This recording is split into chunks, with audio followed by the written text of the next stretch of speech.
Hello guys, সবাইকে আবারও স্বাগতম আমার ইউটিউব চ্যানেলে। কাল থেকে শুরু হচ্ছে ভারত ও ইংল্যান্ডের মধ্যে দ্বিতীয় টেস্ট, যেখানে ভারত 5 ম্যাচের টেস্ট সিরিজে 1-0-তে পিছিয়ে রয়েছে। ইংল্যান্ড প্রথম ম্যাচে ভারতকে খুব দারুণভাবে পরাজিত করেছেন। আমরা বলতে পারি, যদি ভারত, কিন্তু আমি আগেও বলেছিলাম যে প্রথম দুদিনে বলুন বা 2.5 ডে বলুন, তখনও কিন্তু ভারত এই টেস্টটাকে ডমিনেট করছিল। কিন্তু সাডেনলি যখন চতুর্থ দিনে খেলাটা করে, ভারতের ব্যাক টু ব্যাক উইকেট যাওয়ার পরে পুরো ম্যাচটা ইংল্যান্ডের পক্ষে হয়ে যায়। আর শেষের দিকে যদি আপনি বলতে পারেন, যদি ভারত আর একটু ভালো ব্যাট করতো তাহলে কিন্তু অবশ্যই ভারত ম্যাচটা জিততে পারতো।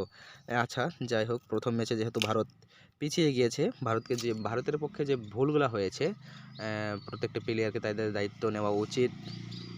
পিচ এতটাও টাফ ছিল না যে ভারত এই রানটি চেস করতে পারতো না, অবশ্যই করতে পারতো। কিন্তু আমি বলবো ভারতের ব্যাটসম্যান আর একটু দায়িত্ব নেওয়া উচিত ছিল।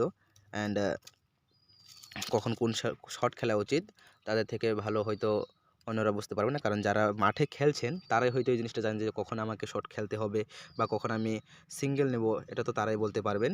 সো বাইরে থেকে তারা কোনো ইনস্ট্রাকশন ফলো করার নর্মালি কোনো প্রয়োজন নেই, কারণ তারা তো এই জিনিসটা ভালো বুঝেন যে কখন আমাকে দ্রুত গতিতে খেলতে হবে আর কখন আমাকে সিঙ্গেলে খেলতে হবে। অ্যান্ড আমি যদি বলি রবীন্দ্র জাদেজার কথা, রবীন্দ্র জাদেজা কিন্তু নিরাশ করেছেন আমাদের। জাদেজা একজন এক্সপিরিয়েন্স প্লেয়ার, অ্যান্ড সে দীর্ঘদিন ধরে ভারতীয় জাতীয় দলে রয়েছে। সো তাকেও একটু দায়িত্ব নেওয়া দরকার।